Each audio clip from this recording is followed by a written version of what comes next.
O mistério de Belicena Vilca. Novela mágica. Por Naimrod de Rosário. Coleção. Espada de Tarsis. O mistério de Belicena Vilca por Naimrod de Rosário, primeira edição argentina. 17º dia. Levar a cabo a última parte dos planos da Fraternidade Branca requeria uma reforma no sistema monacal beneditina.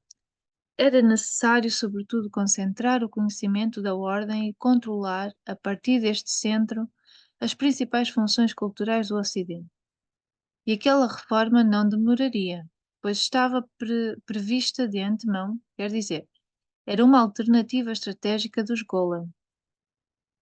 Nesse mesmo século IX, apenas estando morto Carlos Magno e quando a sua dinastia estava para se engajar numa luta de frações pelos despojos do Império, que duraria 100 anos, já começa a se delinear a mudança. No ano 814, Ludovico Pio, o monge, brinda todo o seu apoio a São Bento de Antiane para que funde um mosteiro em Aquisgrana, onde a regra beneditina seria aplicada com todo o vigor. 3 anos depois, aquele monge, que tinha sido enviado à corte carolíngia pelo Papa beneditino Leão III, redige e publica o Capitulare Monachorum e o Codex Regularum, que dariam suporte inicial à reforma da ordem beneditina. Mas será no século X quando o objetivo de concentrar o conhecimento da ordem se consegue concretizar definitivamente com a ocupação do mosteiro de Cluny. A demora deve-se explicar pela compatibilidade que tal objetivo teria de apresentar com a segurança do segredo da ordem. Os Golan não podiam arriscar, a esta altura dos factos, um fracasso por imprevisão. Por isso, a reforma de Cluny só se empreende quando se dispõe da segurança de que não será interrompida. Com a eleição do saxão Henrique I, o Passareiro, como rei de Franco e imperador, no ano 919, entra na história a extraordinária linhagem dos Ótonos e dos Sálios, um sangue puro que chegaria a produzir um Frederico II Hohenstaufen, no século XIII. O imperador Hiperbóreo que se opôs com o poder do espírito aos mais satânicos representantes do pacto cultural. No século X, esta linhagem poderosa dedica-se com vigor a reorganizar o reino, enquanto o papado cai no maior desprestígio por causa da digitação efetuada pelas famílias da nobreza romana, especialmente a Teodora, Crescêncio, Túsculo, etc. A ordem beneditina, que decidiu aproveitar o momento para trabalhar secretamente na formação do Colégio dos Construtores de Templos, assegura-se de entrada que ninguém interferira no funcionamento de Cluny. É que justamente o lugar escolhido para concentrar o conhecimento recaiu sobre um mosteiro francês por exclusivos motivos de segurança.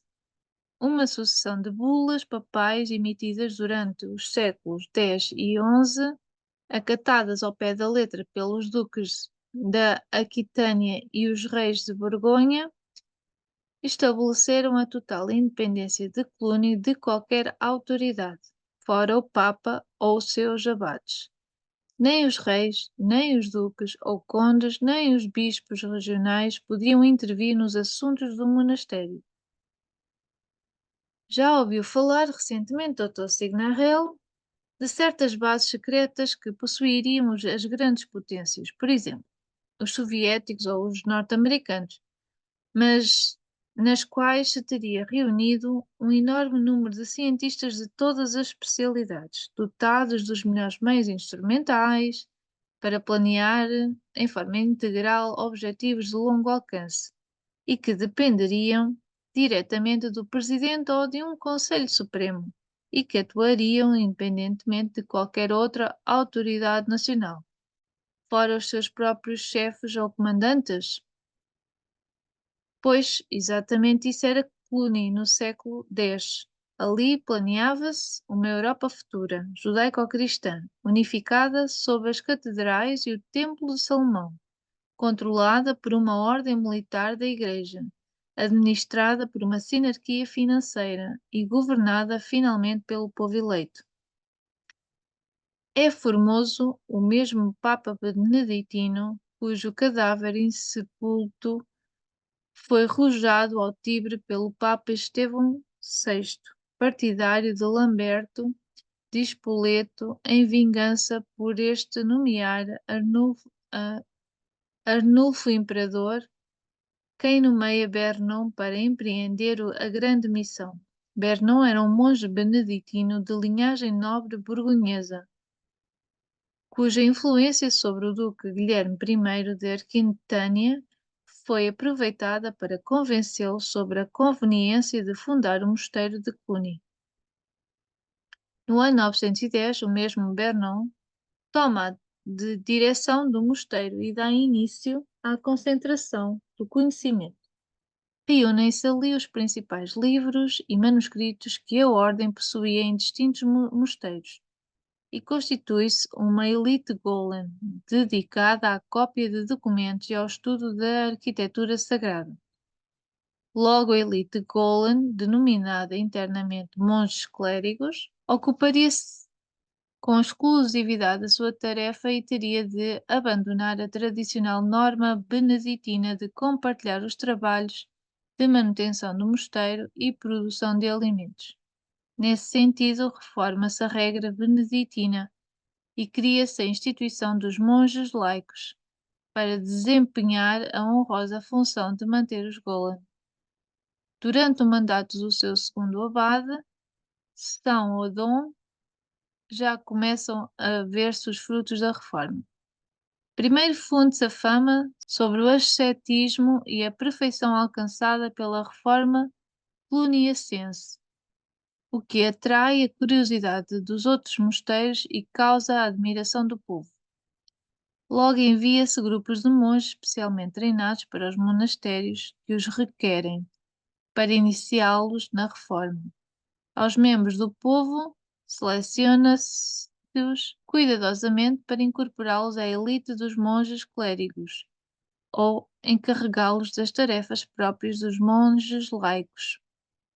Depois, inauguram-se mosteiros submetidos à jurisdição de Cluny, aos que se estendem os seus direitos de autonomia e independência.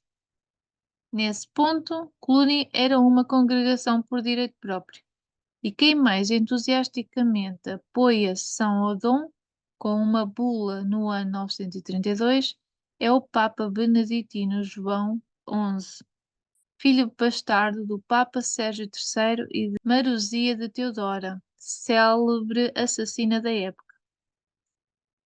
Depois de 150 anos de atividade, a congregação de Cluny conta com 2.000 mosteiros distribuídos principalmente na França, Alemanha e Itália, mas também na Espanha, Inglaterra, Polónia, etc., sem incluir os restantes milhares de mosteiros beneditinos que adotaram a reforma cluniacense, mas não dependem do abade de Cluny.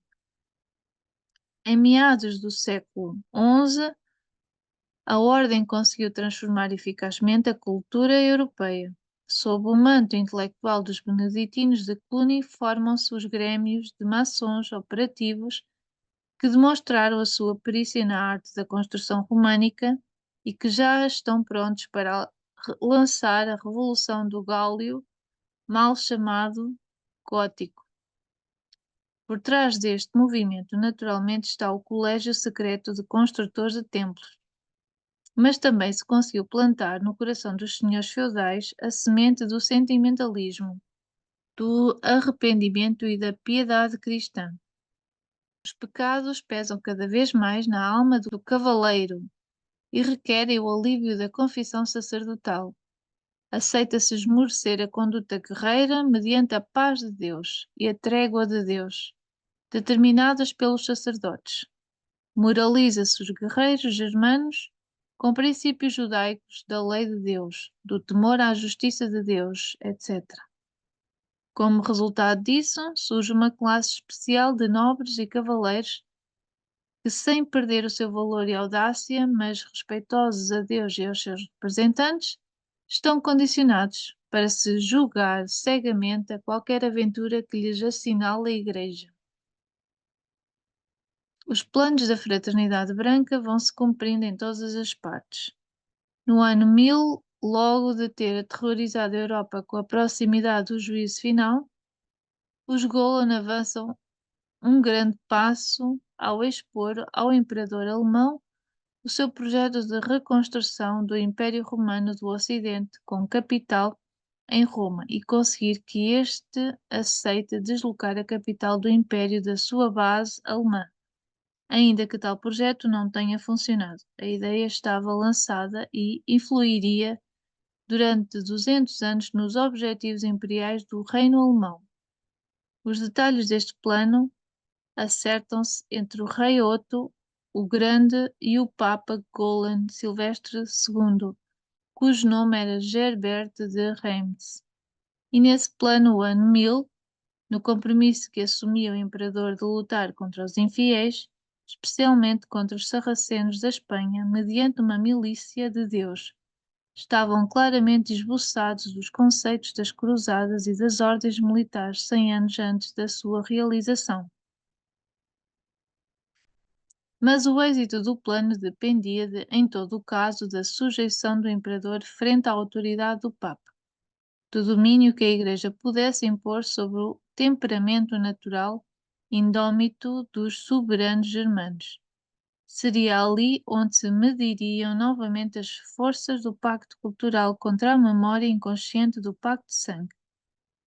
Para isso, os Golden poriam no trono de São Pedro um reformador cluniacense de fanatismo sem igual, o monge Hildebrando, que passaria à história como o Papa Gregório VII, o Papa que humilharia o Imperador Henrique IV na canossa antes de levantar-lhe a excomunhão, demonstrando com isso a superioridade do poder espiritual sobre o poder temporal, quer dizer, sustentando a antiga falsificação dos atlantes morenos e dos sacerdotes do pacto cultural.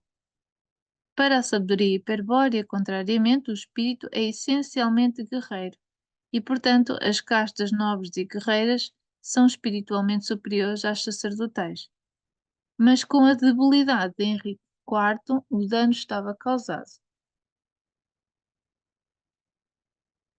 E ficaria a cargo dos seus descendentes lutarem contra o papado Golan, arvorado senhor do destino do Ocidente. Que os Golan não confiaram nem confiarão jamais nos alemães, à parte da radicação do Colégio de Construtores em Cluny, o indica a sua atitude favorável aos normandos como executores preferidos dos seus planos, seguidos dos franceses. Aqueles que não pertenciam, como se supõe, à família de povos germanos, mas a uma tribo céltica da Escandinávia, etnicamente diferente dos vikings noruegueses, suecos e dinamarqueses, tinham conquistado um ducado no norte da França, a Normandia, que foi reconhecida oficialmente por Carlos o Simples no ano 911, pelo Tratado de Paz radicado em Saint-Clair-sur-Epte. O duque Rolando batizava-se e aceitava o cristianismo junto ao seu povo, cuja evangelização definitiva deixava-se nas mãos da ordem beneditina. Não tardaram, pois, em florescer os mosteiros na Normandia e em ficar finalmente toda a nobreza normanda sob a influência de Cluny. 150 anos depois, comprovavam-se os efeitos do trabalho paciente de doutrinação e acondicionamento cultural realizado pelos beneditinos. Os normandos estavam preparados para constituir-se num braço executor dos planos da Fraternidade Branca. O Papa Gola Nicolau II, aquele que institui a eleição papal por parte dos cardeais, entrega em feudo ao rei Roberto Guiscard a Apulia, Calábria e Sicília. A Ricardo de Anversa, Capua, corre o ano 1059. 7 anos depois, em 1066, o Duque da Normandia, Guilherme o Conquistador, apodera-se da Inglaterra com a colaboração, ou traição descarada, da Ordem Beneditina da ilha. Graças a ele, ingressam novamente na Inglaterra os membros do povo eleito, que tinham sido expulsos no ano 920 pelo rei Knut o Grande sobre o cargo dos inimigos do Estado. O Papa é então o Beneditino Alexandre II, mas os cérebros que dirigem a manobra são os Golan Cuniacenses, Hildebrando e Pedro Damião. Ao sucedê-lo no papado, o mesmo Hildebrando ou Gregório VII, em 1073, uma faixa impressionante que desce desde a Irlanda e abarca Inglaterra, Normandia, Flandres, França, Borgonha, Itália e se conclui na Sicília, acha-se submetida à influência direta dos Golan de Cluny. Cabe agregar sobre Hildebrando um dado que jamais deve ser esquecido: a sua origem judia. Hildebrando, em efeito, era bisneto de Baruch, o banqueiro judeu que se converteu ao cristianismo e que foi cabeça da família Pierleoni, uma linhagem que influi durante séculos nas eleições papais. Graças ao dinheiro dos Pierleoni, por exemplo, Hildebrando tinha conseguido a eleição de Alexandre II e apoio para os seus próprios planos.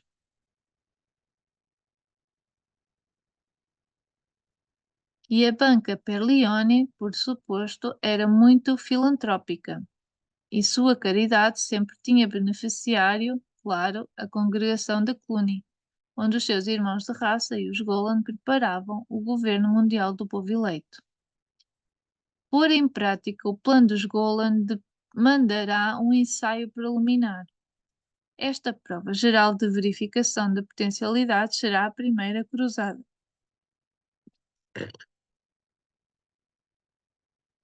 Em 1078, Gregório VII e a Plana Maior Golden recebem duas notícias simultâneas. A mais importante é a que provém da Fraternidade Branca, na que os imortais aprovam afinal o transporte para a Europa das Tábuas da Lei, ocultas durante 25 séculos em Jerusalém, nas proximidades do Templo de Salomão.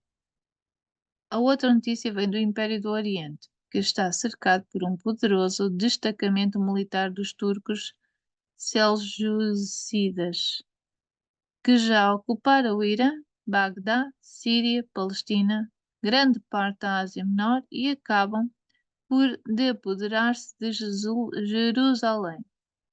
Estas notícias convencem os Golan sobre a forma com a qual ensaiarão as suas forças. Predicarão a cruzada, mas, em princípio, esta não apontará ao objetivo central, mas um secundário. Divulgar-se-á a necessidade cavalheiresca cristã de prestar ajuda à Igreja Bizantina contra os turcos. Se esse chamado der os resultados esperados, então anunciar-se-á o dever de libertar a Terra Santa. E somente se este último pedido é obedecido, somente assim, se empreenderá a missão a Jerusalém para buscar a chave do Templo de Salomão. Porque acontece que a recuperação do segredo do povo eleito não é fácil. Esteve-se oculto por mais de 20 séculos, não é porque ninguém tivesse buscado e encontrado antes, mas porque a sua encoberta foi deliberada e cuidadosa e empregou técnicas esotéricas. A sua localização atual exigiria o envio de uma equipa de sacerdotes iniciados na cabala acústica e numeral, para ler e pronunciar corretamente as palavras que abririam a cortina do segredo. E essa equipa, sim, que deveria ir ao momento justo, contando com a máxima segurança, porque desta operação dependeria o êxito ou o fracasso de uma estratégia planeada sistematicamente durante 600 anos. O Sínodo de Clermont do ano 1095 é empregado pelo Papa Golano Urbano II, recente prior de Cluny, para chamar à guerra contra os infiéis e libertar a Igreja do Oriente. Esta guerra é, explicava Urbano II, uma peregrinação de cavaleiros armados. Haveria indulgências especiais para todos os que tomassem a cruz, e tão complacentes estão os céus com a cruzada, que logo sobrevirá um extraordinário período de paz de Deus.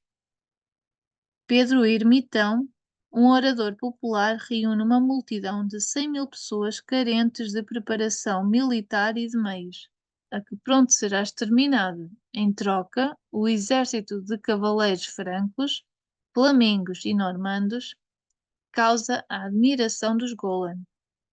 Estão alistados nele Godofredo de Bouillon, senhor de Lorena, com seus 2 irmãos Balduíno e Eustácio, Roberto de Flandres, Roberto da Normandia, Raimundo de Tolosa, o senhor normando da Itália, Boemundo de Tarento e Tancredo.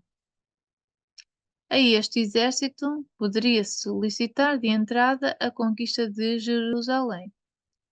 Depois de múltiplas dificuldades próprias da guerra contra um inimigo valoroso e religiosamente fanatizado, agravadas pelas traições dos bizantinos, os cruzados conseguem conquistar Jerusalém em 1099, 3 anos depois da partida da Europa. Funda-se ali um reino cristão do qual Godofredo de Bouillon é o primeiro rei. Depois desta vitória, os Golan só empregarão 30 anos para achar as tábuas da lei e transportá-las para a Europa. A partir de então começará a revelação de Gáulio ou Gótico. Aquela fase do plano desenvolveu-se com vários movimentos paralelos. Por um lado, deveria ser preparado um local adequado para receber as tábuas da lei, decifrar a sua mensagem e encontrar um modo de aplicar o conhecimento da serpente à construção de templos. Por outra parte, devia-se despachar o quanto antes a Jerusalém a equipe de iniciados Golan, que se encarregaria de localizar o segredo, e também deveria dar marcha imediatamente à formação da ordem militar que sustentaria a sinarquia financeira, que prontamente se criaria. Se tais movimentos culminavam nos objetivos propostos pela Fraternidade Branca, então não tardaria em sobrevir o governo mundial do povo eleito e se cumpriria a vontade do Deus Criador Uno. O monge beneditino Roberto recebeu em 1098 a ordem de retirar-se às imediações de Citeaux. No ano 1100, apenas conhecida a notícia da tomada de Jerusalém, o Papa Pascoal II o põe à frente da abadia de Cister e lhe encomenda a reforma da regra cluniacense. Sobre a base da Regula Monaconum de São Bento, e ele e seu sucessor Alberico introduzem mudanças substanciais em Cluny. Os monges voltam ao trabalho manual, insiste-se com mais rigor no ascetismo e na solidão, quer dizer, no segredo, e muda-se a indumentário. Dali em diante, os cistercienses não usariam o hábito negro clássico dos cluniacenses e beneditinos, mas um branco, semelhante à antiga túnica dos Golan das Gálias romanas e à dos sacerdotes levitas, que custodiavam em Israel a arca com as tábuas da lei. Em 1112, a comunidade está pronta para receber o grupo de iniciados que lhe dará uma conformação definitiva. São 31, entre eles São Bernardo, com 5 da sua família, todos Golan. Depois de 3 anos para estudar os detalhes, São Bernardo funda em Claraval, região de Champagne, feudo do Conde Hugo, também de família Golan, um mosteiro adequado para conservar o segredo que chegaria do Oriente. Uma vez terminado, com o pretexto de efetuar traduções de textos hebreus, convoca-se aos principais rabinos cabalistas da Europa para colaborar na tarefa de decifrar as tábuas da lei.